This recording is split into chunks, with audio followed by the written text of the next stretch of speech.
to the jet, baby. It's one of the best days of my life. Native Brown remix, Orange Bull remix. Say Morgan Freeman, let's show 'em how the Irish fight. Notre Dame teammates, let's get it. This is the way we live. Notre Dame #1 on the field. We the fighting Irish, yeah, that's real. So beating these teams is no big deal, big deal, big. This is the way we live. Notre Dame remix, now that's big dog status. We won a Sugar Bowl, so we can't act average, huh? Who throwing balls, making plays? He's a big winner. Must be that boy Riley, a.k.a. Big Leonard. Speed racing down the field with a magic glove. Man, who that boy is, Jeremiah Love. Jordan Clark, Ryan Clark, this ESPN. College night football, the glory's for the win. This is the way we live. Notre Dame #1 on the field. We the fighting Irish, yeah, that's real. So beating these teams is no big deal, big deal, big. This is the way we live. Oh, this is the way. Bonjour à tous et bienvenue dans un nouvel épisode de The Trick Play Podcast, aujourd'hui consacré encore une fois pour la 4e fois d'affilée à Notre-Dame, et parce que Notre-Dame est en finale nationale. Quel bonheur pour nous les fans de Notre-Dame qui, disons-le, avons du mal, on va dire, depuis quelques années à penser que nous étions capables d'arriver jusque-là, mais maintenant c'est chose faite. Alors cet épisode va être divisé en 2 parties. Une première, comme c'était le cas pour les précédents, consacrée à l'Orange Bowl, le résumé du match entre Notre-Dame et Penn State, la demi-finale des College Football Playoffs. Et enfin, une seconde partie qu'on pourrait qualifier de présentation de preview de la finale nationale qui aura lieu à Atlanta contre Ohio State. Mais avant ça, je vais vous présenter mes 2 convives, mes 2 compères plutôt, à commencer par Léo. Salut Léo, Léo qui nous parle depuis le Canada. Parle-nous de ta soirée après le match, après l'Orange Bowl. Bonjour à tous ceux qui nous écoutent. Très, très heureux d'être là pour, on peut le dire, l'épisode final de la saison 2024. Il y a plus de suspense de s'il y aura un match ou pas après. La saison aura été la plus longue possible et avec des performances. Le premier match face à Georgia était déjà une très grosse performance, mais alors cette deuxième mi-temps face à Penn State et comment à la fois nos joueurs et notre coaching staff ont réussi à retourner le match pour s'imposer. J'ai vécu un grand moment jeudi soir, un grand moment même dans l'histoire de Notre-Dame, je pense. En tout cas pour moi, pour ma jeune vie à mon échelle, c'était un moment très très fort. Donc voilà, très heureux. Et maintenant la finale nationale, ça se joue pas, ça se gagne une finale comme on dit. Et moi, je le dis, Léo, je pense que c'est le plus grand match de Notre-Dame auquel j'ai assisté depuis que je suis les Fighting Irish. C'est peut-être pas le cas de Christian, quoique je sais que Christian donne beaucoup de valeur à l'équipe, à juste titre d'ailleurs, à Notre-Dame 2024. Salut Christian, comment ça va? Et toi aussi, comment as-tu vécu cet Orange Bowl? Ça va très bien. D'ailleurs, je veux commencer peut-être cette chronique-là. Je voulais rendre hommage peut-être à Brian Kelly aujourd'hui. Vous voyez que j'aborde un magnifique gilet d'LSU en dessous de mon gilet de Notre-Dame. Avec écrit Go Tigers. Je voulais remercier Brian Kelly. Je veux remercier Brian Kelly d'avoir, embauché Marcus Freeman comme head coach, qui est probablement le meilleur head coach de football de collège. Dans un deuxième temps, je voulais remercier Brian Kelly d'être si gourmand, goinfre, d'avoir voulu aller chercher le plus gros chèque possible pour travailler avec un minimum d'efforts, de prétendre qu'il ne pouvait pas gagner dans le nord de l'Amérique, que malheureusement ça se passait au sud, que seulement dans la SEC on pouvait gagner un championnat national, d'être parti. Et merci Brian Kelly d'être si agréable avec ses collaborateurs qu'aucun coordonnateur ne l'a accompagné à LSU. Il est parti seul, il a réussi à amener quand même Mike Denbrock. Merci d'avoir amené Mike Denbrock et d'avoir vécu l'expérience d'LSU qui l'a convaincu de revenir par la grande porte à Notre-Dame. Alors, je tiens à remercier Brian Kelly qui, même si on a pu lire dans les médias que c'était Brian Kelly qui avait monter cette équipe-là qui va se présenter au championnat national. Il n'y a que 9 joueurs qui ont connu Brian Kelly dans cette équipe. Et là-dessus, ce ne sont même pas très peu de titulaires. Alors, c'est totalement faux. Mais Marcus Freeman est inspirant. Il est hot. Il est très aimé et d'ailleurs, c'est surprenant de voir la presse positive pour Notre-Dame. Je crois que c'est une presse qui est anti-Ohio State, mais cette presse-là semble très pro Notre-Dame et aimer Marcus Freeman et l'inspiration qu'il conduit au Fait que oui, j'ai vécu une journée magnifique comme la vôtre. Oui, pour vous guider, j'ai vécu des matchs de Notre-Dame exceptionnels parce que je suis un petit peu plus vieux que vous. Je me rappelle très bien des années de Rocket Ismail, de Tony Rice, le championnat de 1988, de Lou Holtz, ces belles années, oui, mais ce n'était pas un football si spectaculaire que ça, parce que si vous vous rappelez, à l'époque, on jouait de l'option beaucoup, puis c'était une formation en T, là, avec un fullback et avec un Tony Rice qui courait également, et avec un Rocket Ismail qui devenait un troisième porteur de ballon. Ça ressemblait quasiment aux triple options de la Navy. Là. Je ne veux pas vous dire que c'était ça, mais c'était pas aussi excitant, peut-être que le Notre-Dame d'aujourd'hui. Mais je vous dirais ce qu'on a connu comme match, et il n'y a pas d'équipe qui a mal joué. Là. Nous avons eu deux très, très grandes puissances qui ont livré un combat de titans. Et quelle fin spectaculaire. Alors oui, on se sent bien aujourd'hui. Alors, je vais pas te mentir, ta chronique nous a pris de court avec Léo, mais c'était une très très belle chronique. Il y avait de J'ai l'humour, adoré. du ressentiment, pas de frustration, mais merci. Et puis j'ajoute que tu disais à juste titre tout ça à propos de Brian Kelly. Regardez les réactions de tous les anciens joueurs qui n'ont jamais joué pour Marcus Freeman. Il y a une sorte d'unité des anciens joueurs, Joe Theismann, Tony Rice, Rocket Ismail, tous ces joueurs-là, Yann Book, Manti Te'o sont à fond derrière Notre-Dame et Marcus Freeman.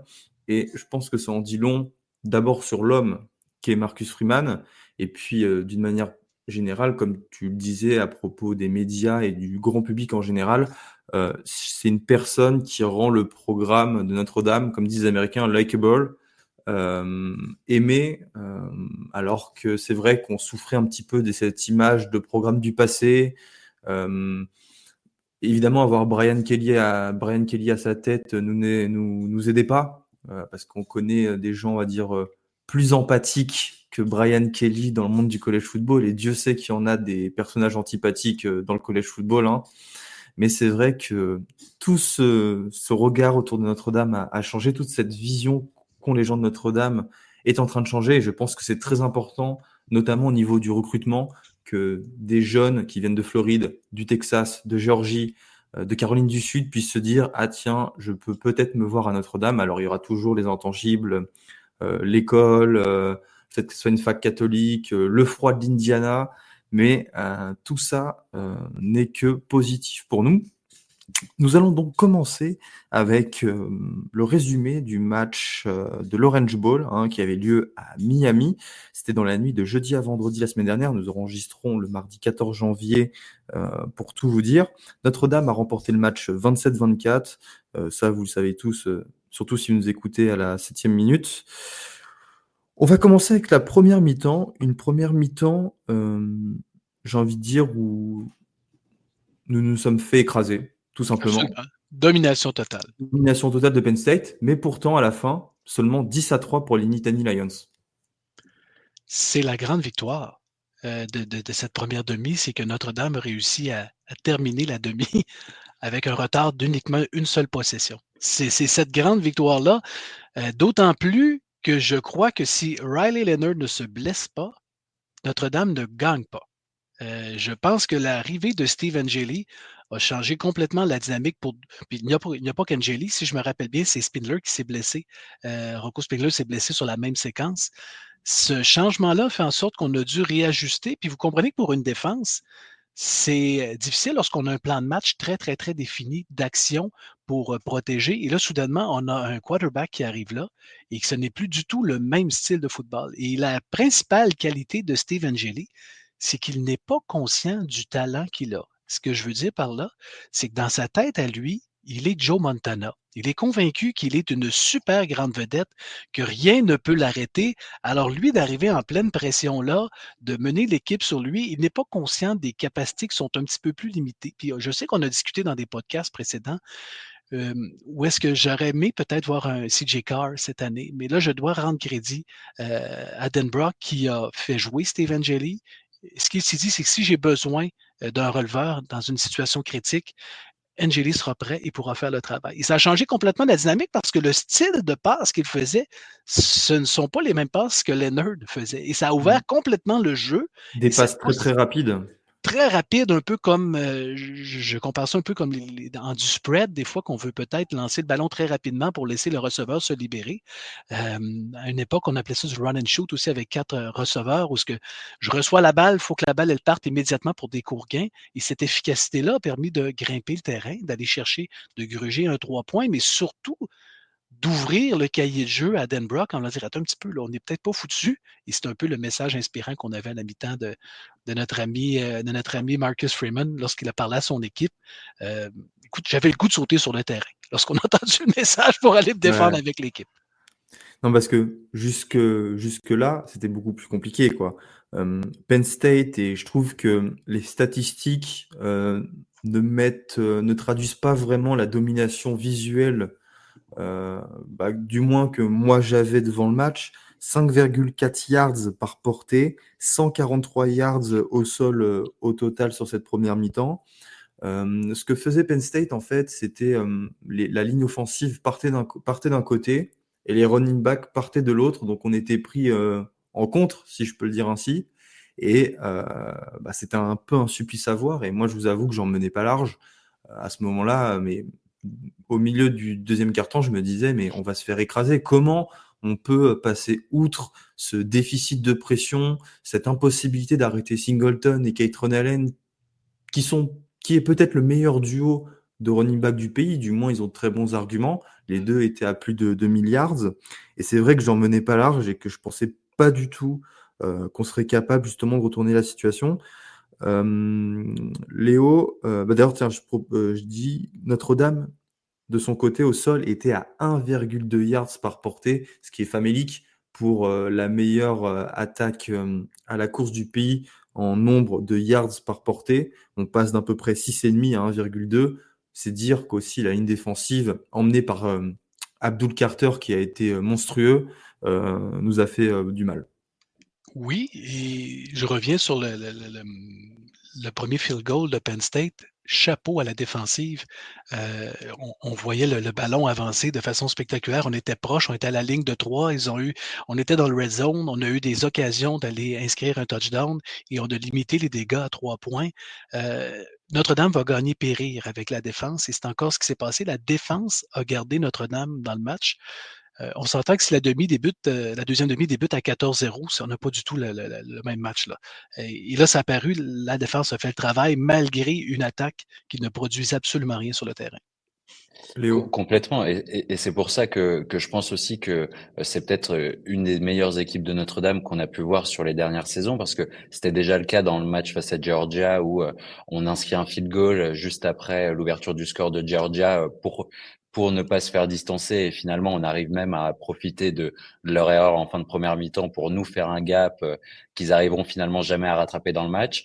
Et c'est vrai que moi j'avais cette peur-là aussi. Franchement, quand on a tellement eu une attaque qui a dominé sur la course quand on regarde Jeremiah Love, Jedarion Price, et au final, c'est comme dit d'avoir fait rentrer Steven Jady, ça a permis d'ouvrir le cahier de jeu, de faire varier. Au final, quand on regarde le match sur la deuxième mi-temps, on retrouve beaucoup plus de concepts qui ont été utilisés pendant ce drive-là par Mike Denbrock avec Steven Jelly. Et finalement, ouais, c'est pour ça que je pense que à la fois on a eu la bonne réaction grâce au coaching staff, mais aussi tous les joueurs étaient prêts à jouer, dont Steven Jelly, dont on avait bien parlé l'année dernière après le match de bowl face à Oregon State, qui avait sorti un très très beau match et qui était encore une fois prêt et a répondu présent pour nous maintenir dans le match. Donc Oui, puis c'est une longue séquence, hein. Rappelez-vous, c'est 13 jeux qu'Angeli a menés. Fait que c'est beau. C'est pas juste un long premier jeu ou une longue passe de 25 verges. Il a découpé le terrain, des passes rapides. Le travail a été fait. Oui, il y a eu un sac à la fin qui a conduit au field goal qu'on a dû abandonner l'idée peut-être d'inscrire un touchdown, mais le travail était fait. La confiance était rebâtie peut-être pour cette attaque qui vivait des moments difficiles. Et là encore, parce que Rocco Spindler et Riley Leonard se blessent, Angeli Et Charles Jagusa, on en reparlera de Charles Jagusa, notre left tackle qui devait être titulaire en début de saison, mais qui s'est blessé, qui est revenu pour ce match, ce qui est très marrant, et d'ailleurs qui pourrait jouer la semaine prochaine left tackle. Ça aussi, c'est drôle. Ça me fait penser à une déclaration qu'a eu Freeman après la fin du match, où il a dit que la centaine de joueurs dans l'effectif de Notre-Dame plaçaient le programme avant, avant leur cas personnel. En fait, c'était pas une somme d'individualité, mais une vraie équipe qui mettait voilà, la performance collective, qui met la performance collective devant tout. Eux parlent de Team Glory. On entend souvent ce terme chez les entraîneurs, notamment de position avec Deland McCullough. Et là, c'était une traduction parfaite. Tous les joueurs qui ont eu durant ce match des miettes, hein, parce qu'on peut regarder le nombre de snaps par joueur, il y a eu très peu de turnover et de remplacements. Et les remplaçants, pour les miettes qu'ils ont eu, bah, ils ont fait un travail de dingue.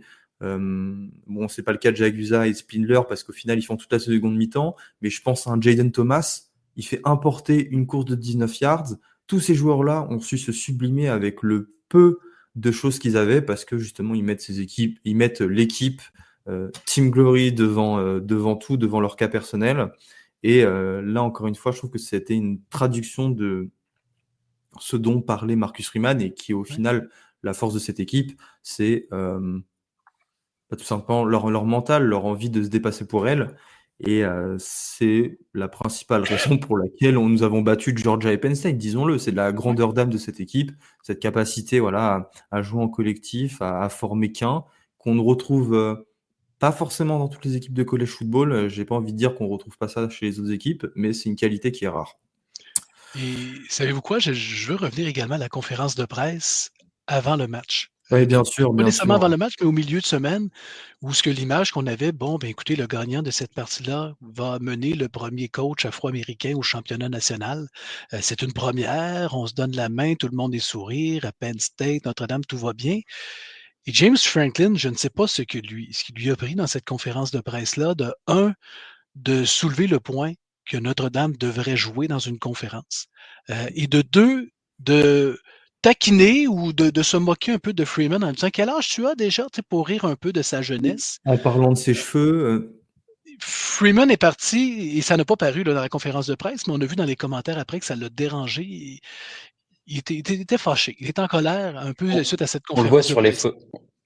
Ouais, on le voit sur la photo qu'il est un peu tendu et je pense que c'est aussi, on a vu, on parlait en introduction, enfin avant le lancement de l'émission, d'un peu du traitement médiatique de Notre-Dame depuis le run en playoff et nos victoires. Alors de plus en plus de monde se et comment dire a un avis très droit sur Notre-Dame dans le sens on est placé à notre niveau, mais il y a toujours ces commentateurs à la fois des chaînes nationales et qui sont des fervents représentateurs de la SEC pour ne pas citer Cam Newton qui n'arrête pas et oui c'est vrai que cette conférence de presse, on l'a senti bien énervé et je pense que ça a aussi servi à passer un message derrière pour les joueurs. Oui, et les joueurs jouent pour le coach. Alors imaginez comment on peut motiver une équipe. Tu t'en prends à un de nos frères, on va te défendre. C'est à peu près ça. Alors, et j'ai aimé, Augustin, ce que tu as dit. Cette équipe-là est inspirée. Effectivement, le collectif est plus fort que l'individu. Très peu de joueurs d'inscrits sur la liste sur le portail des transferts. Et puis, il y a des joueurs qui ont eu des raisons de quitter cette équipe-là durant la saison, le temps de jeu plus limité, mais ils ont l'impression qu'ils font partie d'un projet qui est plus gros que eux, qu'une occasion comme ça. Et ça ressemble étrangement à Michigan de l'année passée. Michigan, personne ne les voyait là, oui, pour surprendre, mais ce n'était pas l'équipe la plus spectaculaire en attaque. Là, vous allez me dire, je suis conscient qu'Ohio State est probablement plus fort que Washington, mais le travail était là. Et quand vient le moment que ça compte, ben, la grande surprise de tous, les joueurs de Notre-Dame se lèvent. Ils ont plus de playmakers qu'on appelle de joueurs capables de se lever et de performer. Et il y a une rotation. Ce ne sont pas 2-3 joueurs, c'est une équipe complète que soudainement, ce match-ci, c'est Great House. On ne l'a pas vu dans les derniers matchs. Et Great House a connu un match spectaculaire. C'était son match. La semaine prochaine, ça peut être quelqu'un d'autre. Et c'est très difficile pour une défense de défendre contre une équipe comme ça que tu ne sais pas contre qui tu dois te protéger parce que n'importe qui peut se lever. Des joueurs qui connaissent des matchs qui sont un petit peu plus tranquilles. Et quand je regarde les statistiques, est-ce que ça a été un bon match statistiquement? Ben écoutez, si je regarde Notre-Dame, l'attaque de Notre-Dame, c'est son 11e pire match, c'est meilleur match de la saison. Si vous voulez, c'est son 5e pire statistiquement au niveau des verges gagnées. Au niveau défensif contre Penn State, est-ce que ça a été notre meilleur match? Non, je regarde ça. Il y en a eu 3 qui ont été plus mauvais que celui-là. Mais ça n'a pas. Mais en bout de ligne, qu'est-ce qui s'est passé? C'est quand il y a eu un instant où on devait lever notre jeu d'un cran, ben, ils l'ont fait, ce que Penn State n'a pas fait. Ce qu'on a fait en deuxième mi-temps, nous passons à la seconde mi-temps. Dès le premier drive, en effet, Christian. Alors, je suis obligé de vous parler de ce premier drive parce que à ce premier drive, mais la première chose que je me suis dit, c'est ah ouais, ils ont fait les ajustements et ça s'est vu dès les premiers jeux. Alors évidemment, il y a une pénalité pour delay of game. On prend 5 yards, mais après, 3 courses d'affilée de Jeremiah Love, 6, 9 et 9 yards. Une course de 1 yard de Jadarian Price. La passe de Riley Leonard pour notre running back sur une wheel route, Aeneas Williams, qui a été magnifique. Wow. Aeneas Williams qui a fait une très très grosse partie. C'est notre running back true freshman sur les troisièmes tentatives. Après, tout de suite, on lui redonne le ballon, course de 15 yards. On arrive dans les 4 yards de Penn State et Riley Leonard s'en va conclure tout ça.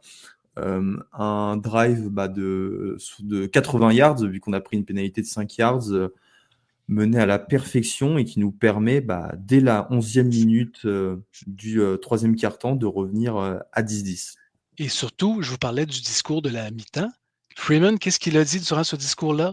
Nous devons réussir à courir et We have nous to be devons able to run arrêter the la ball. course. Il faut courir et arrêter la course. Et là, soudainement, le jeu de Love qui a fait des très belles courses, on a arrêté de se complexifier ça. Là, on s'est rendu compte qu'on ne pouvait pas zigzaguer en arrière de la pochette protectrice puis d'attendre les trous.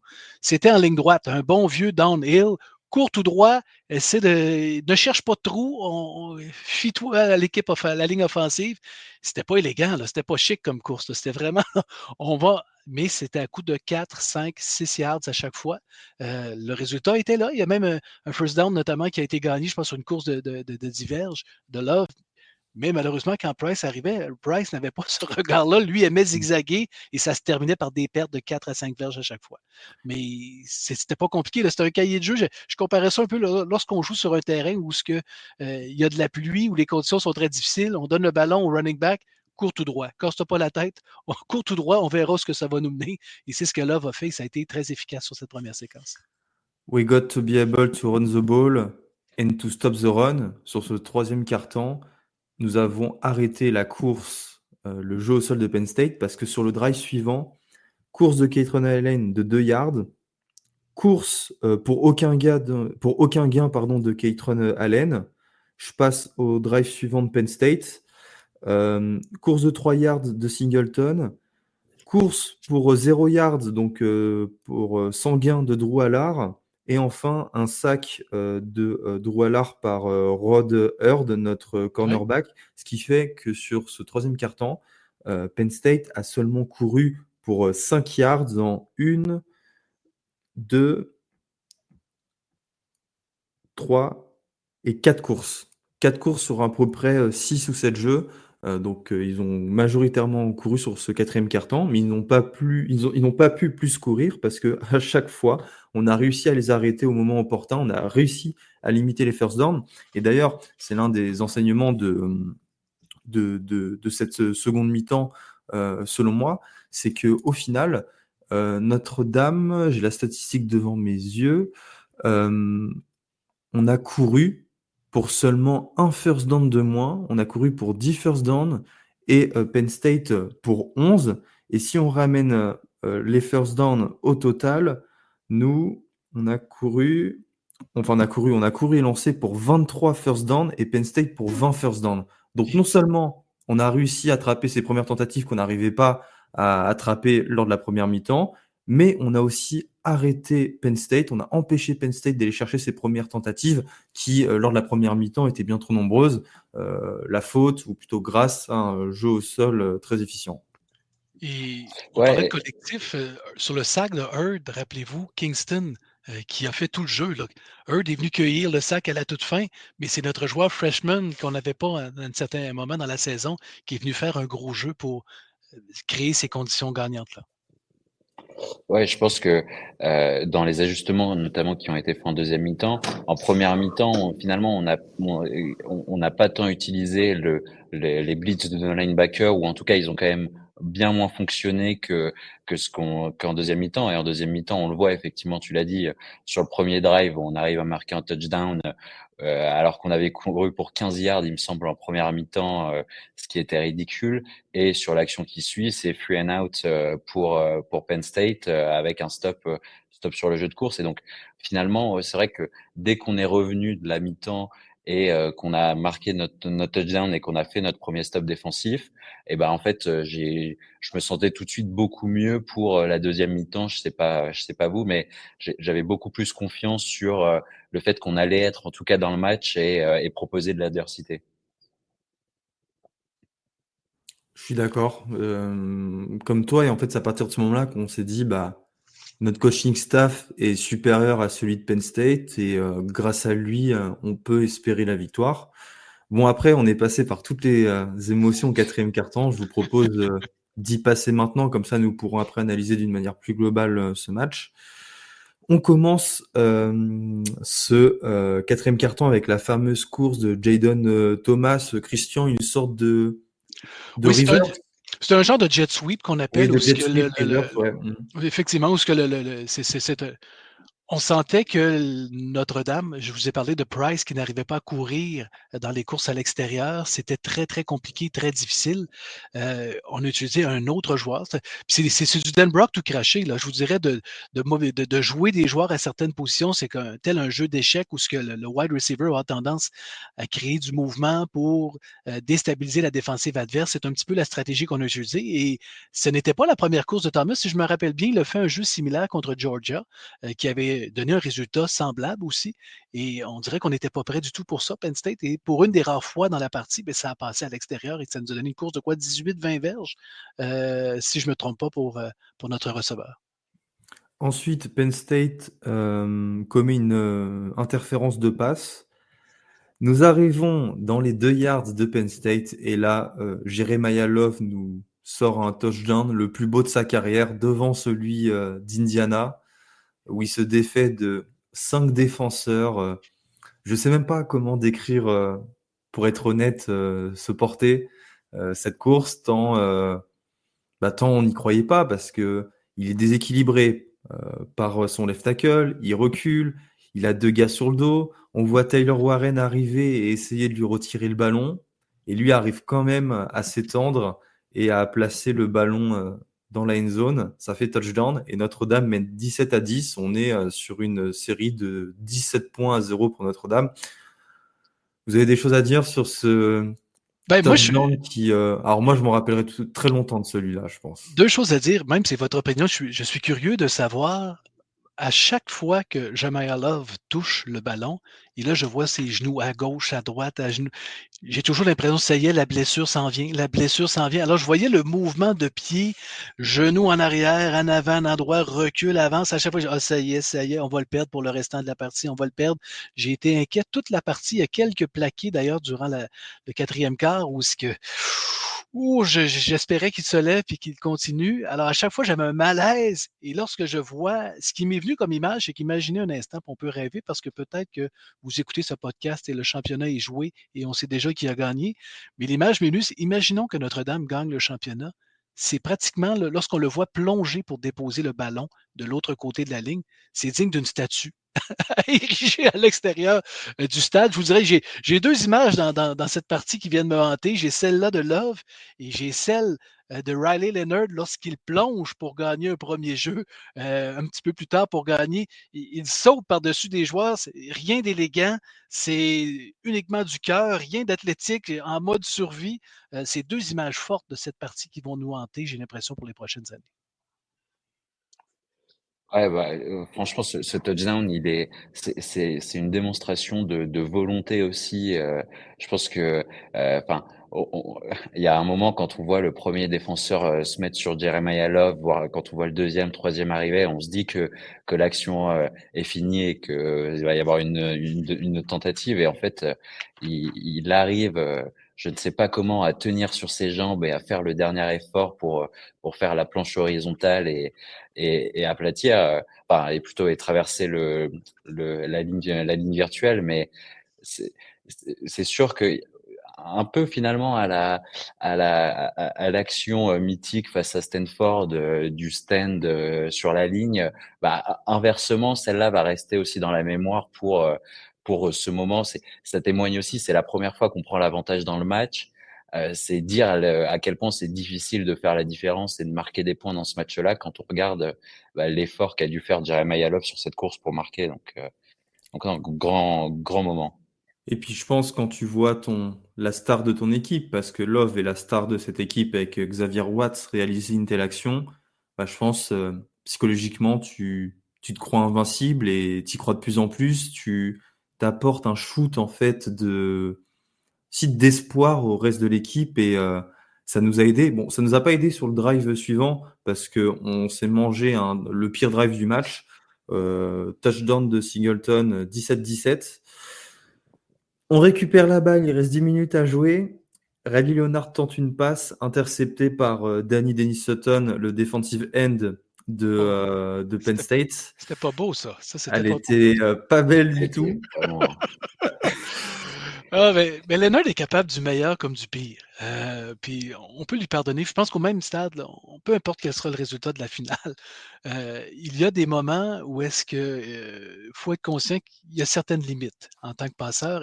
Il n'est pas un quarterback qui est très précis, peut échapper des ballons. Alors lui, on pourra en parler contre le match contre Ohio State. Ce qu'on doit éviter, c'est que lui, plus qu'il y a du monde de l'équipe adverse qui lui court après, meilleur il va performer parce que ça veut donc dire qu'il y a moins de joueurs à défendre.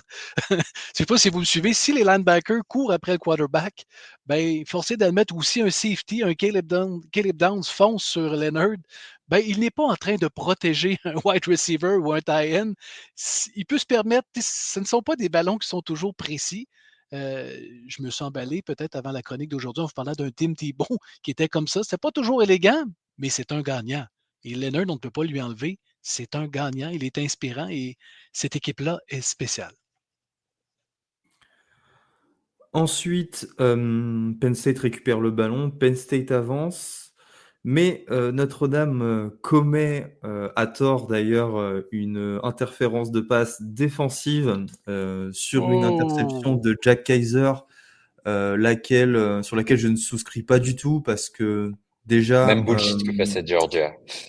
non mais le problème en fait, c'est que Drew Allard balance une triple coverage et que la balle est sous-lancée, sous-calibrée, et les arbitres récompensent ce jeu-là, alors qu'Adon Schuler touche. Il touche Adon Schuler. Oh, il lui touche. Il le touche, mais c'est pas interdit de toucher le défenseur quand on défend dans cette situation. Et je pense voilà, que je comprends pourquoi les arbitres ont lancé le drapeau, le flag, mais pour moi, c'était une erreur parce qu'au final, ça leur redonne 4 tentatives et Nick Singleton, le running back, ne se fait pas prier pour inscrire son 3e touchdown de la soirée. Ça fait 24-17 pour Penn State et il reste moins de 8 minutes à jouer dans le 4e quart-temps. Et je crois que s'il n'y avait pas eu de drapeau, j'aurais été confortable. Et qu'il y ait un drapeau, je veux dire, d'un côté ou de l'autre, c'était discutable. Parce que techniquement, il y a une faute, on va se le dire. Là, Schuler ne regarde pas du tout le tie-in. Il n'est pas du tout en train de le regarder. Il y a une certaine interférence. Là, c'est sûr qu'il faut jouer que là, on parle d'un gros gaillard de 6 pieds 6, 255 livres versus un Schtroumpf à côté qui effleure à peine. Mais si on regarde le règlement... Et encore Adon Schuler est un beau bébé pour un safety. Hein. C'est ça. Mais oui, peut-être la frustration, c'est qu'auparavant, une interférence, c'est pas une interférence, mais un holding contre Christian Gray n'avait pas été appelé pour Penn State. Là, on a senti un petit peu. Là. Puis là, on voyait Freeman qui jouait le jeu du sourire, regardait l'arbitre et tout pour entretenir un peu la passion. Je comprends. Il faut prendre pour acquis que la passe n'était pas du tout assez précise pour qu'il y ait une possibilité de jeu. C'était tiré un petit peu par les cheveux, cette pénalité-là, mais quand même, ça fait partie du match. Heureusement, ça s'est bien terminé pour nous, mais je comprends. Je veux dire, je ne peux pas dire que l'arbitre a été mauvais, mais ça aurait pu aller d'un côté comme de l'autre. Moi, honnêtement, à ce moment-là, j'ai quand même l'impression que le match est en train de nous échapper, même s'il reste du Oui. temps dans le quatrième quart-temps. Tu l'as dit, Augustin, 8 minutes, un truc comme ça après ce touchdown. J'ai l'impression que c'est la deuxième fois du match que du coup on nous retire un turnover avec l'interception de Christian Gray en première mi-temps. Euh, on a quand même pas réussi à provoquer d'autres turnovers, que ce soit des fumbles et on sait que c'est important. On l'a vu notamment avec l'interception de Riley Leonard un peu plus tôt et donc j'avais D'ailleurs, vraiment l'impression on perd la bataille des turnovers. Hein. Penn State, on a eu 2, nous sur le seulement match, 1. ouais, Et c'est la deuxième fois complètement. de la saison. Et la première fois, c'était face à Northern Illinois. Mais savez-vous pourquoi? Je sais pourquoi, Léo, tu as cette sensation-là, puis on va se dire les vraies choses. Il y a des fantômes autour de Notre-Dame qui existent. Oui, Ohio State 2023 est un fantôme. Ohio State 2022 est un autre fantôme. Nous avons un Florida State à une certaine époque aussi qui est venu nous hanter. Un Clemson, des gros matchs, l'incapacité de Notre-Dame de gagner contre les grosses équipes. L'ère Brian Kelly, ça navigue continuellement autour du programme. On a de la difficulté à accepter qu'on a battu Georgia, qui était un gros programme, et on doute encore des fois de cette capacité-là. Mais voilà pourquoi j'avais la même réaction que toi. Là. Lorsque j'ai vu cette égalité 17-17, le 24-17, j'ai dit, ah non, non, non, non, non, non, non. On ne peut pas croire, mais il y a de la magie cette année, les amis. C'est ce qu'on n'avait pas ah les autres bah années. Il y a de la magie. ah mais c'est même plus que la magie parce que ce qui nous permet de revenir dans le match, si je peux enchaîner, c'est quand même donc sur le drive suivant, on arrive à remonter au niveau de la moitié du terrain. On est sur nos 45 yards, il me semble, lorsque Jaden Greathouse, du coup notre numéro un, notre receveur, il élimine littéralement sur place son vis-à-vis sur la ligne de scrimmage. Il fait un mouvement sur son cornerback qui littéralement l'assoit sur le terrain et du coup il se retrouve complètement libre sur la partie droite du terrain avec plein d'espace devant lui et donc Riley Leonard le trouve dans la course et ensuite c'est un contre un face au safety de Penn State qui essaie de rattraper l'action finalement qui arrive pleine vitesse et c'est à ce moment-là que Jaden Greathouse euh, put the brake on et du coup part de l'autre côté et fait à nouveau fait s'asseoir du coup le deuxième joueur de Penn State, le safety. Et enfin, honnêtement, une action comme ça d'un receveur de Notre-Dame, j'ai envie de le comparer limite avec le ballon qui a attrapé en fin de match face à LSU pour gagner le bowl il y a Mike quelques Boykin, ouais. années. Oui, oui, Mais Will Fuller face à Virginia aussi. ouais, Mais je suis aussi d'accord en avec fin de toi. match. Hormis Mais ces deux-là, on c'est pense auquel? Franchement, j'en ai pas d'autres. J'ai dû le regarder un nombre de fois parce que Ouais. elle est tellement magnifique cette action et puis justement, je sais pas si vous avez regardé, mais sur le touchdown de Jaden Greathouse, de Jeremiah Love avant, Jaden Greathouse, il est sur le terrain à ce moment-là et il regarde l'action se dérouler et en fait, il commence même à regarder vers la sideline en pensant que l'action est finie et quand il voit que Jeremiah Love a fini dans la end zone, il se prend le casque entre les mains ça je pense que ça a forcément dû jouer à un moment sur Jeremiah Love a élevé son niveau de jeu, lui l'a élevé à ce moment-là pour faire cette différence et nous permettre de revenir et non, c'était quelle action honnêtement. Et Greathouse, quand même, qui termine la rencontre avec 7 passes captées pour 105 vierges. C'est énorme contre une attaque qui n'allait nulle part. Et même si on vous a parlé de ce match qui était si difficile pour Notre-Dame qu'on a pratiquement l'impression qu'on a volé la partie, mais statistiquement, Notre-Dame a mieux joué que Penn State. Quand vous regardez à la fin, on parle au total de 384 verges pour Notre-Dame contre 339 verges pour Penn State. Mais le match s'est joué sur 2 erreurs. Puis, vous savez, je reviens, on a commencé ce podcast-là en parlant de Marcus Freeman. Marcus Freeman a monté, construit une équipe qui est très, très forte mentalement. Et ces joueurs-là qui ont la capacité d'élever leur jeu d'un cran, ben, c'est un petit peu ça, là, un joueur qui trébuche soudainement en couverture, qui laisse passer le receveur, qui crée un long jeu. Et là, je sais qu'on va parler de la séquence finale. Et je sais, je veux quand même avoir une pensée pour Drew Allard, qui a connu quand même un match difficile par la passe, mais je ne crois pas qu'il soit responsable de l'interception. Alors, ce n'est pas lui le problème. Il faut juste se remettre dans le contexte de cette interception-là qui a mené à la victoire, au field goal gagnant.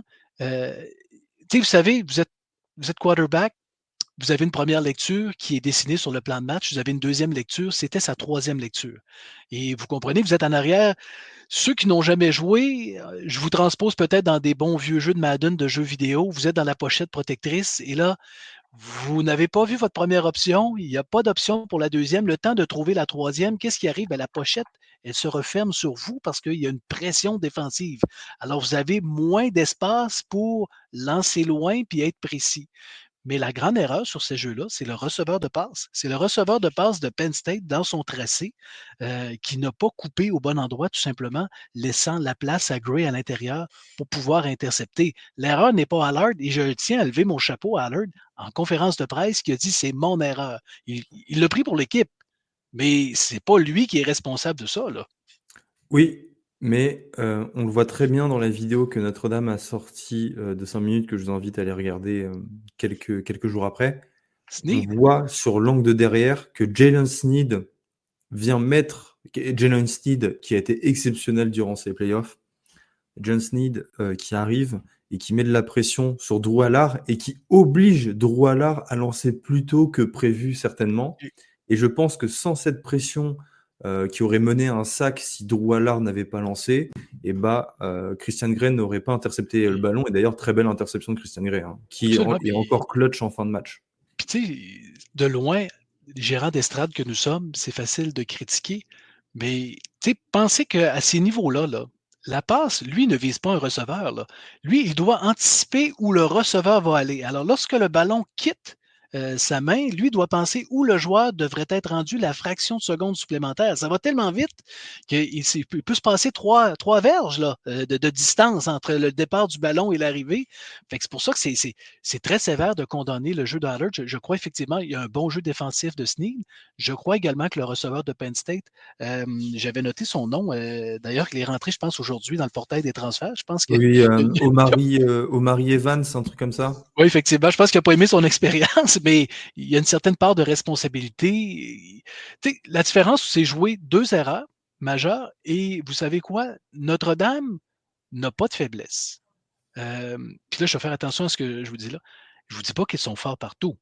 Mais Penn State, au niveau des receveurs, il y avait une faiblesse. Il y avait des forces partout. Là. Je veux dire, on peut parler de leur tie-in monstrueux qui a connu une partie extraordinaire, mais quand vous terminez la rencontre, et pour la seule fois cette année dans les Power 5, aucune passe n'a été captée par des receveurs de passe dans toute la partie par une équipe, c'est qu'il y a des lacunes, il y a des faiblesses dans cette équipe-là, et les receveurs de passe ont été la faiblesse de Penn State, et ça leur a coûté la partie. Ça n'empêche pas qu'il y avait des options. Les running backs ont capté le ballon. Tyler Warren a connu un match extraordinaire. Il était épeurant. J'avais peur sur le terrain, pratiquement, de voir les dommages qu'il pouvait faire. Mais sauf que si je regarde mon ami Warren, il a capté 6 passes, 75 yards, ce qui est excellent. Mais juste vous rappeler que Mitchell Evans en a capté 5 pour 58. Alors, talent pour talent, on a été aussi efficace de ce côté-là. Ensuite, Notre-Dame récupère le ballon dans les 42 yards de Penn State. On avance jusqu'au 25 yards. Et là, c'est le field goal, le walk-off field goal, le field goal de la gagne non, d'ailleurs, c'est au 23 yards de Mitch Jeter, field goal de 41 yards, 27-24, il reste 7 secondes à jouer et Penn State ensuite n'arrivera pas à inscrire un touchdown qui m'aurait tué d'ailleurs s'ils avaient réussi à le mettre, et je pense que j'aurais explosé la télé, l'ordinateur et je ne serais plus jamais revenu sur Twitter. Mais c'est chose faite et Notre-Dame remporte l'Orange Bowl, un deuxième bowl du Nouvel An en 2 semaines, alors que ça faisait depuis 31 ans qu'on n'en avait pas gagné. Alors ça, c'est bizarre et c'est quelque chose d'anormal. Je tiens à le préciser qu'on ait gagné 2 bowls du Nouvel An d'affilée. Ça ne devrait pas arriver. On ne devrait pas jouer 2 bowls du Nouvel An à 7 jours d'intervalle. Mais le college football est comme ça en 2024, en 2025. Et Notre-Dame s'en va pour la finale nationale. Alors, si vous me permettez, avant de passer justement à cette présentation de la finale nationale, j'aimerais qu'on aborde le cas de quelques joueurs en procédant au même exercice que la semaine dernière. Est-ce que vous pouvez me donner 3 joueurs, et parmi ces 3 joueurs, m'en donner un que vous qualifieriez de MVP, de meilleur joueur de la partie ou de joueur qui a été le plus important dans ce match-là? Qui veut commencer entre vous deux? Je peux commencer. Si- Tu peux y aller, Ouais, Léo, si tu veux. OK. vas-y, Christian. J'y vais avec notre capitaine Notre-Dame, c'est-à-dire Riley Leonard a été mon joueur numéro 1.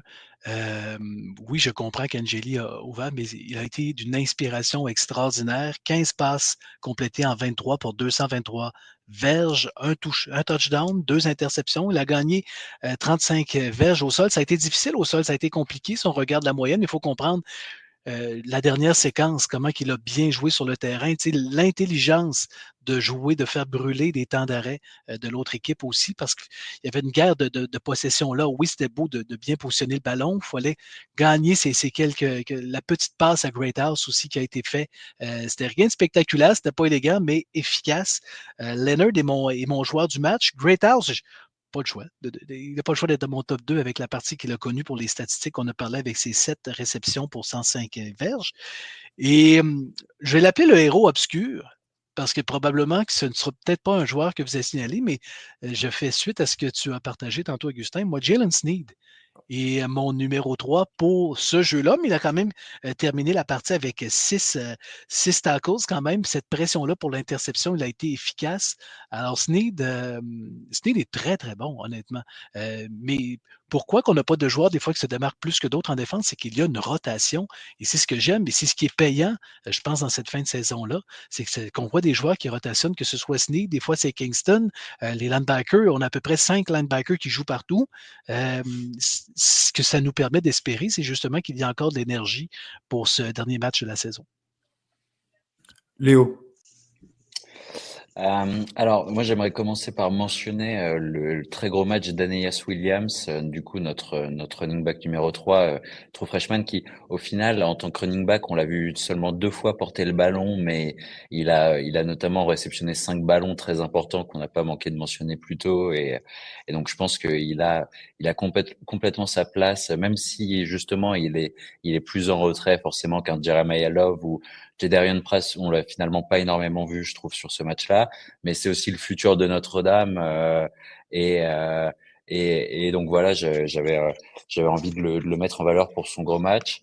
Et ensuite, alors moi je vais utiliser du coup à la fois Leonard Moore et Christian Gray pour mes MVP et plus parler des cornerbacks. Comme on l'a dit, aucun ballon attrapé par les receveurs de Penn State sur ce match-là. Christian Gray qui réalise une nouvelle fois l'interception qui littéralement nous permet de gagner le match en fin de match. Et je pense que ils vont avoir un rôle forcément prédominant dans le match face à Ohio State en vertu des qualités que a Ohio State dans le jeu aérien. Et donc je pense que après leur gros match qu'ils ont fait, de les mentionner et notamment de mentionner Christian Gray pour son interception en fin de match, c'est mérité. Et j'espère qu'ils seront qu'on reparlera d'eux en bien lors de notre podcast de fin de saison après la finale nationale. Puis pour ajouter sur ce que tu as partagé, Leonard Moore et Christian Gray, le travail qu'ils ont fait, chacun ont été sur le terrain pour 30 snaps. Dans le cas de Moore, il a été ciblé à 4 reprises. Ça a donné un grand maximum de 6 verges. On s'entend que c'était pour nécessairement en couverture, ce n'était pas en couverture d'un wide receiver. Et dans le cas de Christian Gray, même chose, 30 snaps, 3 fois ciblé, ça donne un grand total de 4 verges. Fait qu'au total, c'est 10 verges sur l'équivalent de 60 snaps que ça a donné en couverture ces 2 joueurs-là. Fait que c'est monstrueux là, comme performance. Et rappelons-nous, Ben Morrison n'est pas là. Oui. Ça va faire maintenant depuis une dizaine de matchs, donc même plus. Effectivement. Qui l'eût C'est- cru? Je n'aurais jamais cru c'est que Moore était si fort que ça. in Mike Mickens, we trust. Alors moi, j'aimerais juste, à titre de mention honorable, parler de James Randle, notre punter, qui réalise de très très bons playoffs. Et sinon, mon trio, c'était Jalen Sneed, Christian Gray et Jaden Greathouse. Et je pense que, bon, pour pas faire doublon, je vais mettre Jalen Sneed en MVP. Euh, Son impact sur la défense à la course en seconde mi-temps a été primordial. J'ai envie de dire décisif aussi avec sa pression sur Drew Allard qui arrive au meilleur des moments pour forcer l'interception. Donc Jalen Sneed est mon MVP. Ça permet un petit peu de changer et je pense qu'il le mérite. Lui, qui est le seul 5 étoiles de cette équipe, mais qui a mis du temps quand même à éclore à Notre-Dame. Et je pense que c'est mérité. Absolument. Je vous propose de passer à la finale nationale. Notre-Dame sera en finale nationale pour la première fois depuis la saison 2012. Vous allez me dire, à l'échelle du college football, c'était il n'y a pas très longtemps. Ça fait quand même 12 ans, 12-13 ans. Hein. Bon, la finale était en 2013, mais c'était la saison 2012. Nous avions perdu face à Alabama sur un très très gros score dont je ne veux pas me rappeler, mais je crois que c'était 42-14 ou 42-17. Pour être honnête, j'ai jamais pris la peine de regarder ce match en replay, ni même de regarder le résumé. Tant, Oui, tant, ben, je peux te tant les confirmer, problèmes. effectivement, 42-14, c'était juste, la partie était à Miami. Mhm. Ouais, mais c'était Oups, je pense de qu'Augustin de t'a ce qu'ils perdu. ont. Ah, ouais. Pardon, Léo? Non, ce qu'il disait sur ce match, c'était que même ils en ont reparlé un petit peu en introduction avant le match. Justement, je parle du match face à Alabama de la précédente finale nationale. C'était quand même une équipe de Notre-Dame complètement différente et même les previews qui avaient été faites sur le match donnaient pas trop de faux espoirs de ce que j'ai compris pour les fans de Notre-Dame. Tant l'équipe d'Alabama était au-dessus en termes de Ouais. physique et puis même de talent. Donc mais effectivement, donc ouais, Ohio State cette semaine, enfin cette année plutôt. Et je rappelle qu'en 2012, nous devions affronter Kansas State et non pas Alabama. Mais ça, c'est Il y a un deux autre débat. choses. Peut-être En qu'on pourrait en parler 2012, une autre fois. je retourne dans le passé. Effectivement, Alabama avait toute une machine de football. Les meilleurs athlètes étaient sur le terrain, mais c'était l'année de Manti Te'o. Si vous avez vu le documentaire Netflix, alors le vestiaire était complètement perturbé parce qu'il venait d'arriver à Manti Te'o. Euh, je ne dis pas que Notre-Dame aurait pu vaincre Alabama, mais l'écart n'était pas si loin que ce match-là. Théo n'était pas là, tout simplement pas sur ce terrain-là.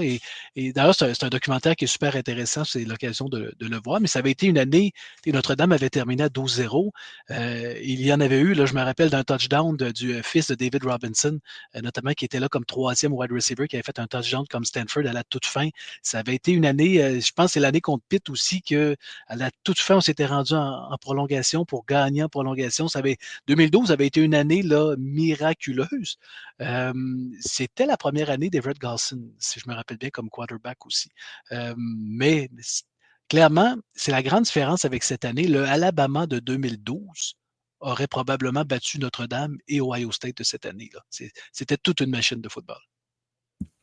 C'est bien vrai, mais maintenant la finale, c'est entre les Buckeyes et Notre-Dame. Je précise pour les Français, elle aura lieu dans la nuit de lundi à mardi la semaine prochaine à 1h30 du matin. Match évidemment diffusé sur ESPN et beIN Sport. Chez vous à 20h30.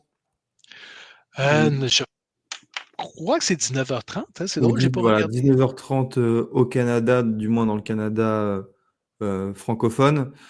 Euh, Ohio State et Notre-Dame ont quand même une histoire commune récente, puisque nous nous sommes affrontés en 2022 et en 2023.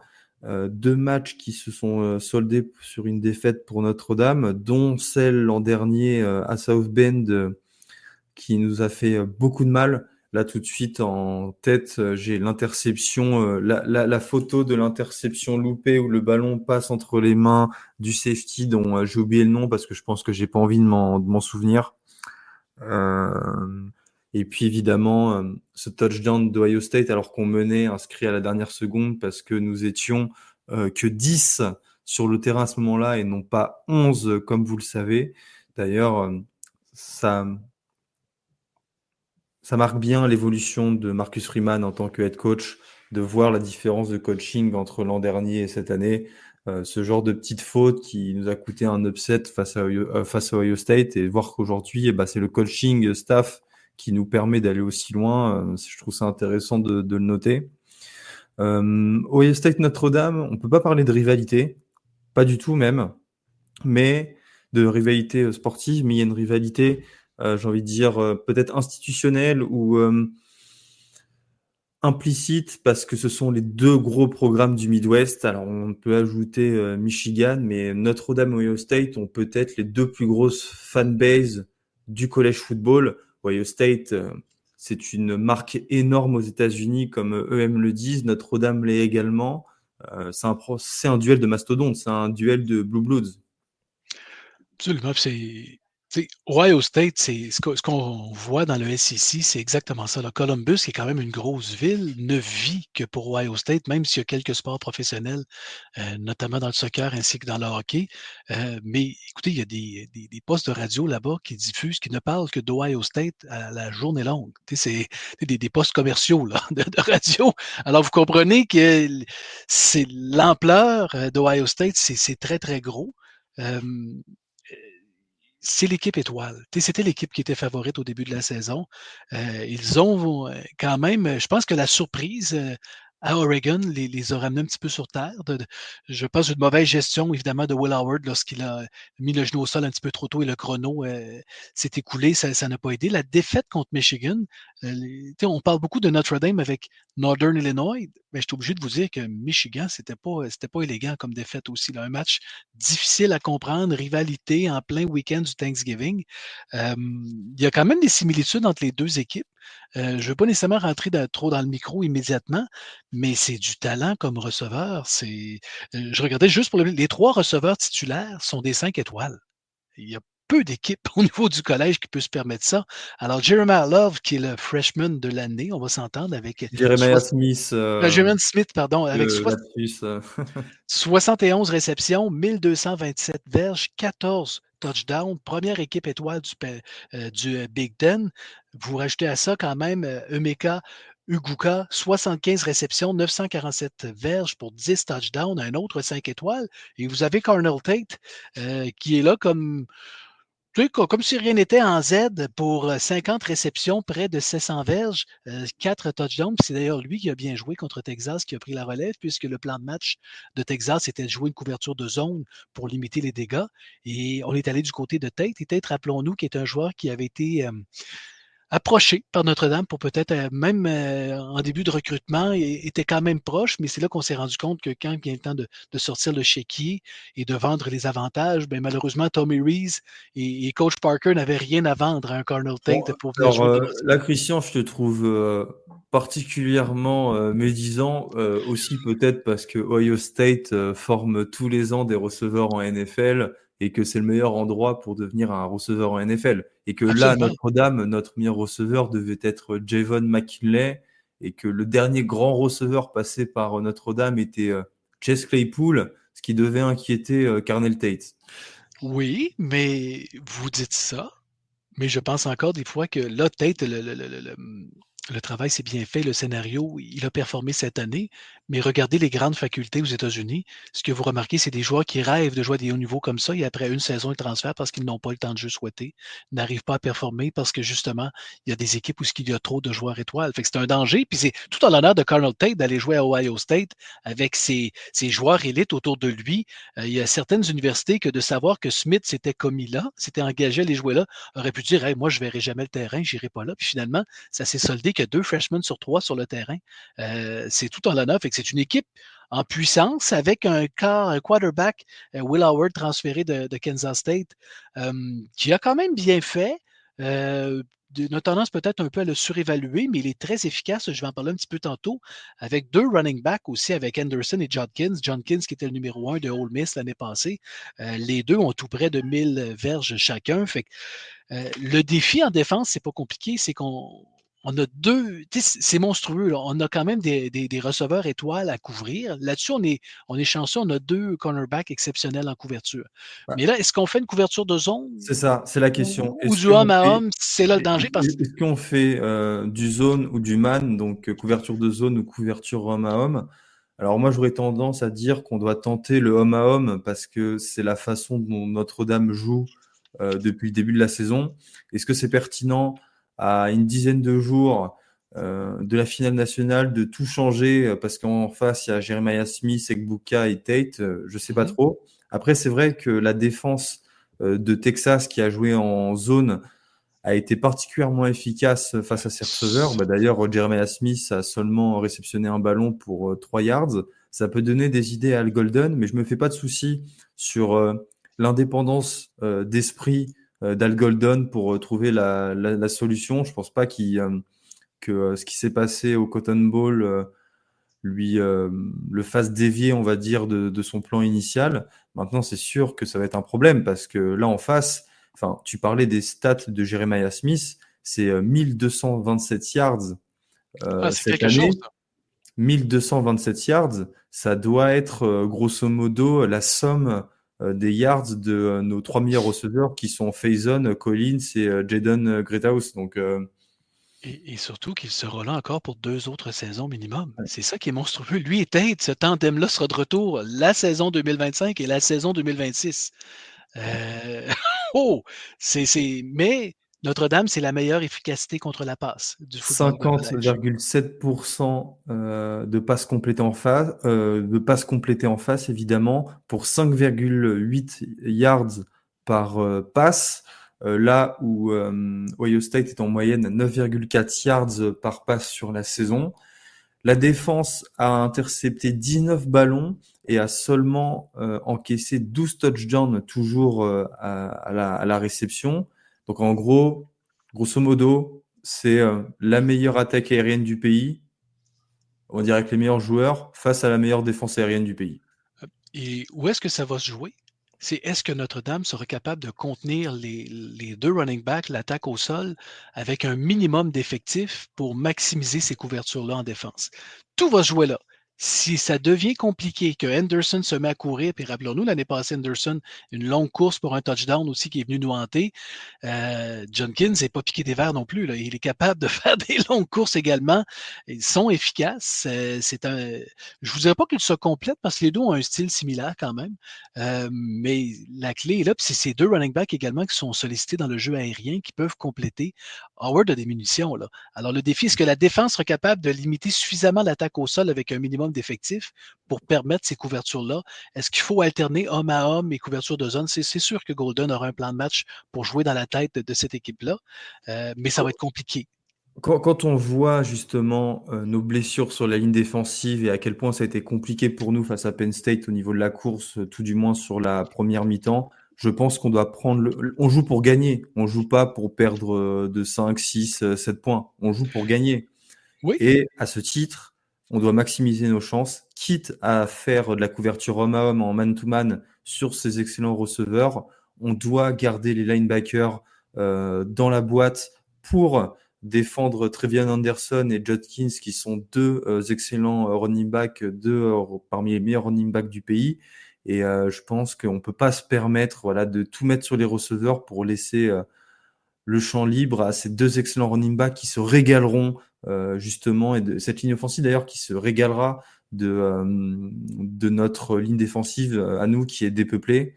Et c'est plus risqué, mais oui, mais mais à la fin du match, on peut être récompensé. C'est un peu genre, comme disent les Américains, high risk et high rewards. Euh, Moi, je partirais sur cette tactique-là. Je ne sais pas toi, Léo, ce que tu en penses. Est-ce qu'on doit avoir une approche conservative, si, une approche conservatrice ou un petit peu plus osée comme celle-ci? Moi, je pense qu'on devrait pas foncièrement changer notre style de jeu, notamment défensif. J'ai vu une vidéo d'une analyse vraiment bien faite sur comment est géré l'espace et à la fois les receveurs sur les jeux où Notre-Dame blitz avec un voire deux linebackers, et le jeu qui était pris en exemple, c'était justement l'interception de Kristen Gray en fin de match. Et en fait, je pense que euh, dans les matchs où finalement Ohio State s'est retrouvé le plus en difficulté, c'est les matchs dans lesquels Will Howard a été le moins confort dans sa poche. Que ce soit face à Michigan ou face à Oregon, ils ont quand même pas mal pris la pression. Et donc, je pense que le blitz, enfin de continuer avec notre style de jeu défensif à beaucoup blitzer, à la fois ça va mettre Will Howard dans une situation inconfortable, et ça va naturellement aussi empêcher le jeu de course de se développer.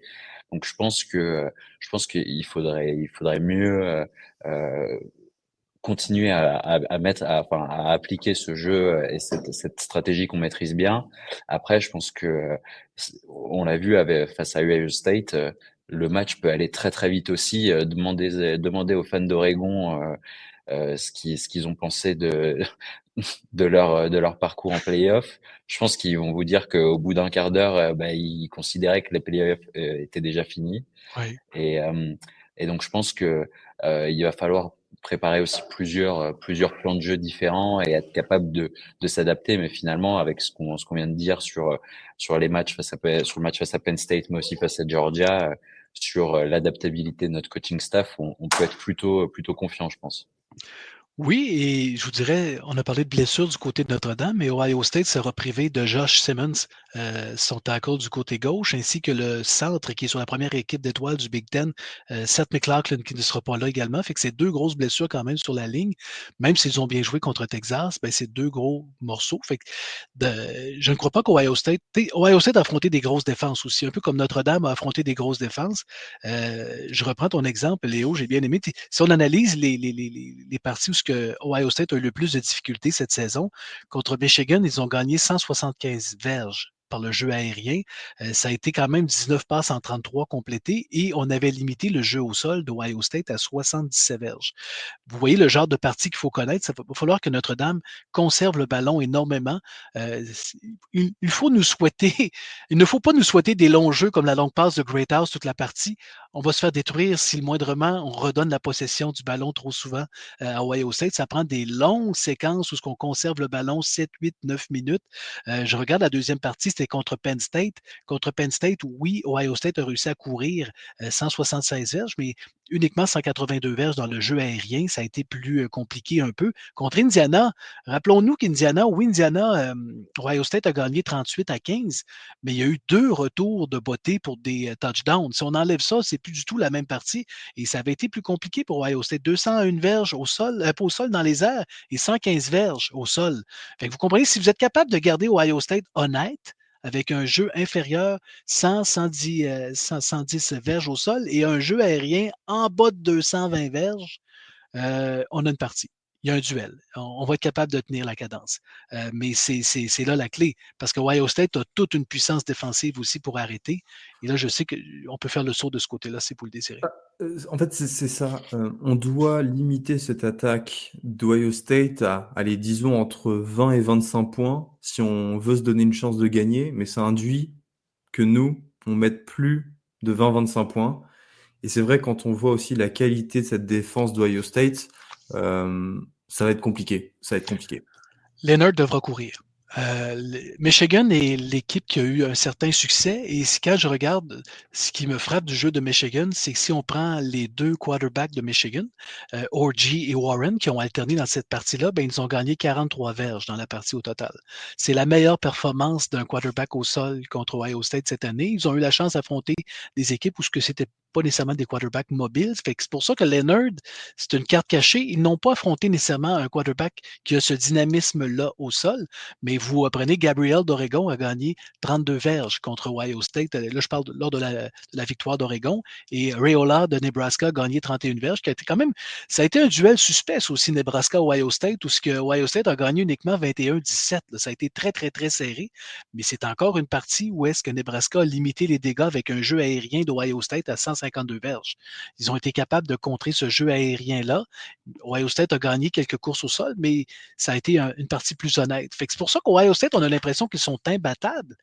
Oui, le Ohio State des 3 dernières semaines nous semble imbattable, mais il y a eu des moments de turbulence durant la saison où ça a été un petit peu plus compliqué.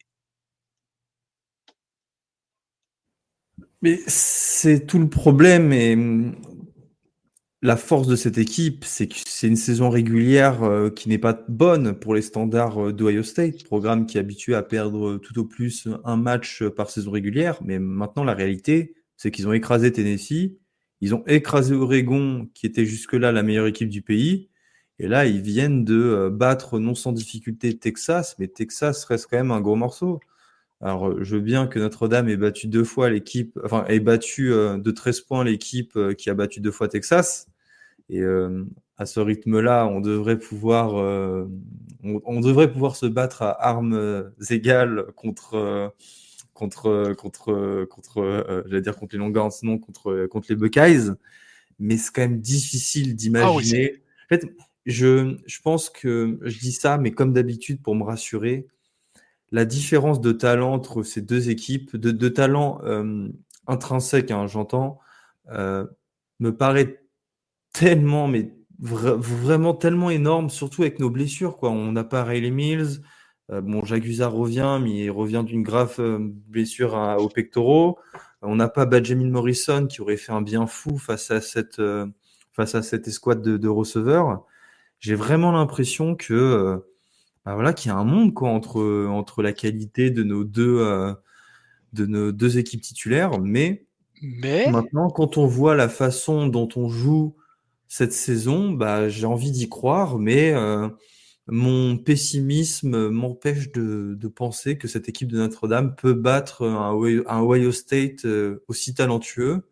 Alors, je dis ça pour me protéger, certainement, mais j'ai du mal à le voir, tout simplement. J'arrive pas à me défaire de ce sentiment, et tu pourras me dire, Christian, d'ailleurs, de très bons arguments, tous les arguments que tu veux, des raisons objectives de penser l'inverse.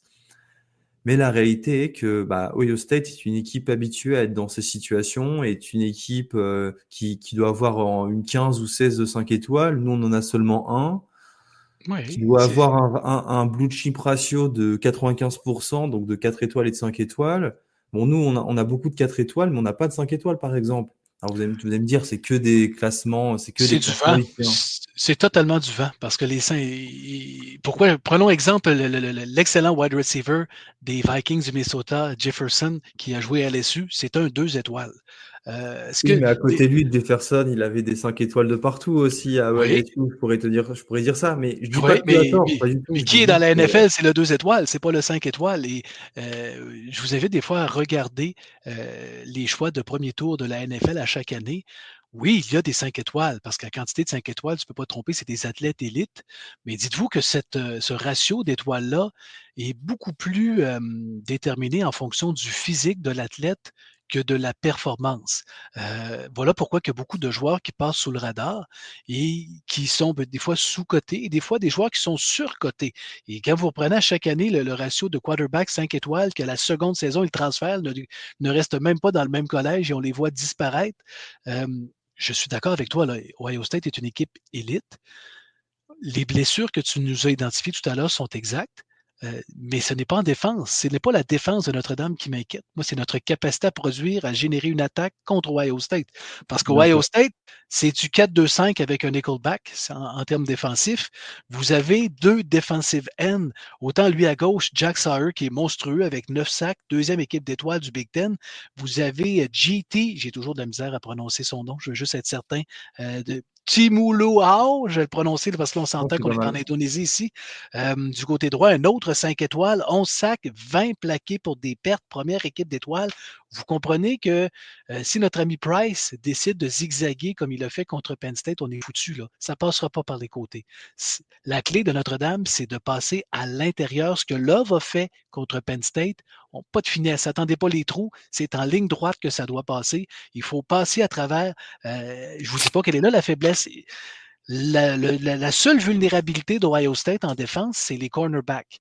Alors, je ne sais pas si vous vous rappelez la passe contre Penn State qu'on a fait à notre receveur de passe qui a transféré, qui vient de Florida Atlantic, la passe à Chris l'extérieur. Mitchell. Chris Mitchell.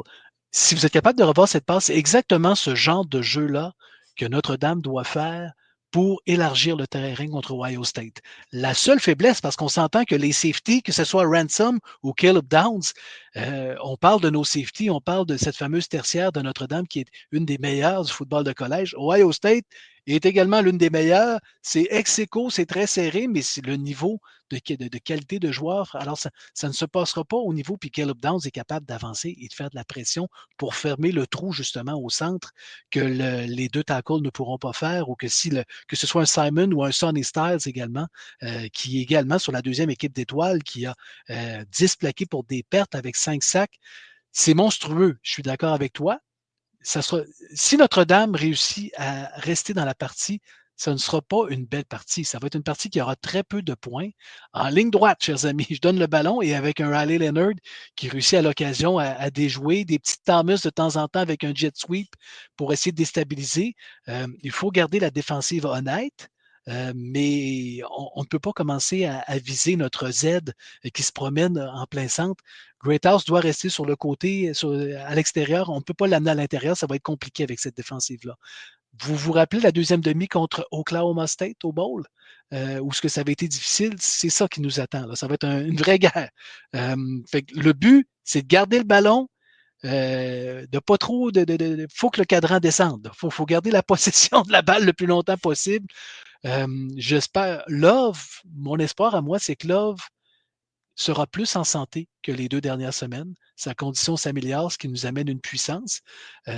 Parce que l'attaque au sol de Notre-Dame, je ne veux pas être triste, mais dans les playoffs, c'est très ordinaire. Si vous retirez la course de Love de 98 verges contre Indiana, il ne se passe rien. Là. C'est très, très tranquille. Là. C'est des courts gains, il n'y a pas de long jeu. De temps en temps, Price nous sort une course, mais notre grande force, elle se fait arrêté par des équipes comme Georgia, Indiana, et Ohio State va faire le même travail.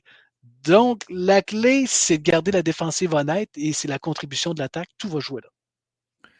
Devons-nous mettre, parce que aujourd'hui, l'effectif est sorti et Charles Jagusa est listé en tant que second garde droit et premier left tackle avec Touch Baker. N'aurait-on pas intérêt, si justement on doit courir, comme tu dis, ces longues lignes droites, à mettre un mauleur comme Charles Jagusa au centre, à la place par exemple de Rocco Spindler, si Rocco Spindler n'est pas suffisamment remis de sa blessure, ce qui ne semble pas être le cas, parce que Spindler est dans la depth chart. Est-ce qu'on n'aurait pas intérêt justement à s'appuyer sur Charles Jagusa, bien qu'inexpérimenté, d'ailleurs on a vu que Jagusa, c'est lui qui emmène le premier touchdown de Riley Leonard face à Penn State. Justement, lui, il a des qualités qui pourraient nous amener à gagner ces yards nécessaires pour attraper les first downs et faire tourner l'horloge. Ben, écoute, si Léo est mon entraîneur de la O-line, je lui donne des longues vues, des jumelles en début de partie. Je lui dis, tu regardes exactement ce que tu as décrit là. Et si après 3 snaps, tu vois qu'il a tendance à faiblir, tu me retires ça du terrain et on met Jagassa le plus vite possible.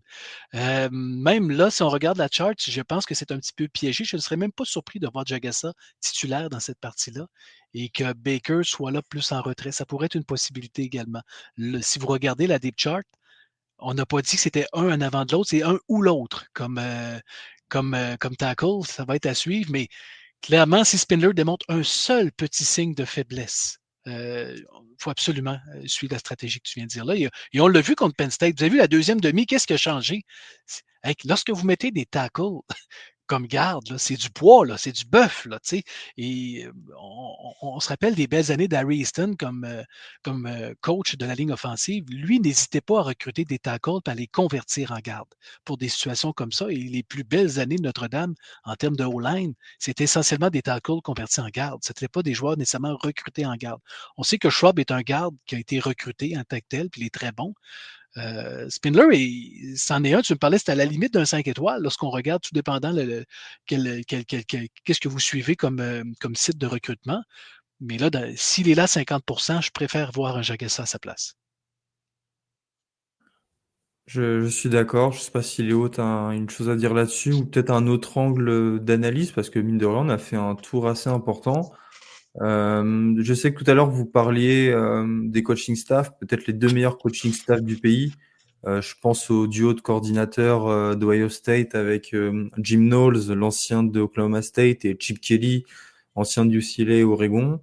C'est vrai que le duel Denbrock Knowles et Al Golden, Chip Kelly, vaut son pesant de cacahuètes. Ah, absolument. Tu sais, puis, même, tu sais, je veux dire, ce n'est pas Ryan Day n'est pas un entraîneur que j'apprécie. J'aime pas son attitude. Je reviens aux commentaires avec Lou Rose la saison dernière.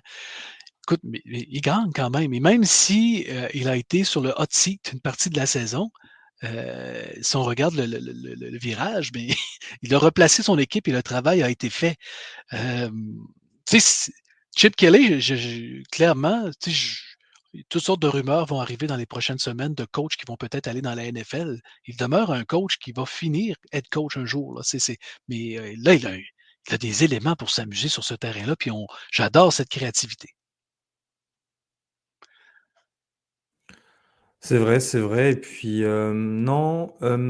Ah oui, j'avais une question que j'ai notée d'ailleurs. Est-ce que vous pensez que les équipes spéciales auront un rôle à jouer? Et plutôt, meilleure question ou question subsidiaire, est-ce que nous devons nous attendre, est-ce que nous devons avoir un jeu, je ne sais pas lequel, un fake punt, un retour de beauté de kick-off ou un retour de punt pour remporter ce match? Ou est-ce que nous pouvons nous passer justement de la magie de ces équipes spéciales comme Bon, je vais laisser Léo commencer. Ouais, bah, quand on regarde la saison de Notre-Dame, ça a quand même été un des points pas clés, mais les équipes spéciales ont quand même amené beaucoup de nouveautés et d'originalité. On a eu des feintes de punt et même des feintes de field goal qui se sont transformées en first down. Et donc, je pense que notamment dans une finale nationale, il faut quand même garder son identité et je pense que c'est quelque chose que Marcus Freeman et tout notre coaching staff va faire. Donc, je pense qu'il y aura quelques trick plays qui seront dans le sac à dos, prêts à être sortis si le match tourne complètement en notre défaveur et qu'on a un moment besoin de se relancer. Mais donc ouais, je pense qu'on en verra un quand même à un moment. faut forcer le destin. C'est ça. C'est On si, a si c'est besoin. pour pas les tenter, si c'est pour pas les tenter et qu'on se fait outrageusement dominer, ça sert à rien. Donc moi je pense que si à un moment il y en a besoin, comme il y en a eu besoin finalement dans la saison quand on les a sortis, et ben Marcus Freeman n'hésitera pas à soit retourner la tête du cerveau, enfin retourner le cerveau plutôt de l'entraîneur adverse et à sortir des trick plays. Et même de l'autre côté, il faut se méfier. Caleb Downs a réussi un touchdown sur un retour d'un punt durant la saison. Il y a du talent sur le terrain, mais Notre-Dame va avoir besoin de tous ces points qu'ils peuvent aller chercher. On a parlé de turnover ou de revirement un petit peu plus tôt. Oui, il va falloir gagner la bataille des revirements dans cette partie-là. Et Ohio State ne donne pas beaucoup de revirements. C'est une équipe très, très, très prudente. Euh, Où est-ce que ça va jouer? On a parlé de la défensive d'Ohio State. Ohio State ne blitz, c'est une des équipes qui blitz le moins. Ils font de la pression à 4. Les 4 joueurs sont tellement efficaces qu'ils n'ont pas besoin de blitzer. Et ce qui est particulier, c'est Leonard, sa grande force, lorsqu'il a de l'espace pour lancer le ballon, c'est un un quarterback totalement différent. Il est un des plus efficaces en termes de passes. C'est lorsque ça se complique, je ne vous parle pas de blitz, mais de pression. Une pression à 4, lorsqu'on se rend à lui, c'est là qu'il est un des moins efficaces au niveau du football de collège. La ligne offensive de tenir vis-à-vis ces 4 gaillards-là d'Ohio State, ça va être un jeu clé. Mais c'est sûr, il va y avoir des jeux qu'on n'anticipe pas, qu'on n'a pas parlé. Jeux truqués, des interceptions clés, des échappées, tous ces petits détails-là, j'allais dire, on a vu dans le match contre Oregon, le quarterback qui met le genou au sol, puis il n'y a plus de temps au cadran, la tête n'est plus là. Un élément de concentration, tout petit détail peut faire une différence dans un match comme celui-là. Nous aurons besoin d'un match parfait, donc c'est-à-dire du talent, des circonstances celle dont tu viens de parler par exemple, de gagner la bataille des turnovers, que les special teams fassent quelque chose, n'importe quoi, je m'en fous, mais faites quelque chose, d'un Mitch Jeter qui passe tous ses field goals, et là, peut-être que nous pourrons battre Ohio State. On en vient donc à la fin de ce podcast, mais avant ça, je vais vous demander vos pronostics. On a pronostiqué que des victoires depuis le début des playoffs. Je dis ça, je dis On est rien. parfait jusque-là, du Non, coup. On non, est non, non. parfait. Rappelons-nous, Non? j'ai volontairement dans notre chat, je vous avais dit que Georgia allait gagner parce que si on regarde dans les statistiques, c'est moi qui ai les moins bonnes prédictions cette saison, fait que je voulais nous donner une chance. Oui, J'ai mais choisi volontairement pour Georgia. ça que tu l'as dit dans l'épisode que nous avions fait après Indiana. Effectivement. Fait que c'est pour ça que comme je me trompe tout le temps, vous comprenez que c'est sûr que je vais prendre Ohio State ici. Je vais nous donner le maximum de chances. Alors, je vais choisir même le différentiel de points qui est à 9,5. J'ai pas le choix de pencher vers Ohio State. Mon cœur est à Notre-Dame. Mais là, écoute, on va aller à l'église, on va prier tout ce qu'on a de besoin, on va aller chercher, on va allumer toutes les chandelles nécessaires peut-être pour créer. On va prier, mais on n'a pas le choix. Là. On va se donner toutes les chances possibles pour gagner ce match. Léo, À la différence de Christian, mon bilan est un petit peu meilleur sur les pronostics de saison, enfin sur le cours de la saison, mais je pense que, comme on l'a dit, ça va être un match tellement serré. En plus, ça joue pour un titre national. Moi, c'est un de mes rêves de voir Notre-Dame gagner un jour le titre. Donc, je je peux pas avoir donné Notre-Dame gagnant sur les 3 semaines précédentes pour pas donner Notre-Dame gagnant ce soir. D'autant plus que foncièrement, au fond de moi, c'est vraiment ce que je crois. Donc, je pense que Notre-Dame va gagner de 3 points sur, comme on a dit, un low scoring game, donc un 20-17, quelque chose comme ça, ou 23-20, dans ces eaux-là. eh ben, tu sais quoi, Léo, je vais te suivre, bien que ma raison et mon pessimisme me poussent à croire à penser plutôt que Ohio State va gagner. Mais j'ai envie que cette équipe me surprenne comme elle me surprend depuis le début de la saison. Et c'est la meilleure équipe de Notre-Dame que j'ai jamais vue. C'est celle à laquelle je me suis le plus attaché depuis que je suis Notre-Dame. Et j'ai tellement envie en fait de la voir accrocher ce titre que tout le monde attend et qui serait tellement mérité que je me vois pas en fait faire un pronostic contre Notre-Dame et prendre Ohio State. Donc moi aussi, je vais choisir Notre-Dame. Allez, sur un score, je mets 26-20 pour Notre-Dame. C'est le choix du cœur et je fais appel à la grandeur d'âme de cette équipe pour me donner raison. Excellent. Hey, est-ce que je peux me permettre de saluer deux joueurs peut-être en Tu peux, terminant? Christian, Nous, tu peux saluer qui tu veux. Dans ce duel, nous aurons deux joueurs québécois, deux joueurs francophones qui vont s'affronter. Nous avons Armel Mockham, qui est un defensive tackle qui vient de la Prairie, province de Québec, un ancien joueur de hockey quand même qui a été converti dans un high school américain en Caroline du Nord. Et Maxence Leblanc, qui vient de Saint-Bruno, qui est un tie-end, qui est à sa première saison, qui est un freshman, qui est un joueur qui également qui a suivi les prep schools américains. Fait qu'on a deux francophones quand même qui vont jouer, qui vont s'affronter dans ce duel en toute finale. Merci. C'est vrai que et Mucam est francophone du coup. Oui, absolument. D'ailleurs, Ah, si vous le suivez sur Twitter, c'est sûr qu'il communique plus en anglais parce qu'il a fait son high school, mais vous il savez ce s'exprime qu'on va très bien en faire? français. Vous savez ce qu'on va faire pour l'intersaison? On va envoyer un message à Mucam et on va faire une interview, on va faire un épisode avec lui, si vous êtes d'accord. Absolument. D'ailleurs, dans sa première C'est entrevue qu'il c'est avait énorme. fait lorsqu'il avait été recruté, il avait glissé quelques mots francophones aux journalistes de Notre-Dame en anglais. Et ben moi je pense qu'il accepterait volontiers de passer 30 minutes avec nous. Bref, nous on vous dit allez, on vous dit à la semaine prochaine pour l'épisode recap de la finale nationale. L'épisode qui consacrera Notre-Dame champion national. Et d'ici là, dormez bien si vous le pouvez. Soyez serein et paisible si vous le pouvez. C'était pas notre cas à nous trois. Ce n'est ni le cas de Théo qui n'était pas là ce soir. Et go Irish. Go Irish, Bonne bonne semaine à soirée! tous, go Irish. Bonne soirée à tous et merci à tous de nous avoir écoutés.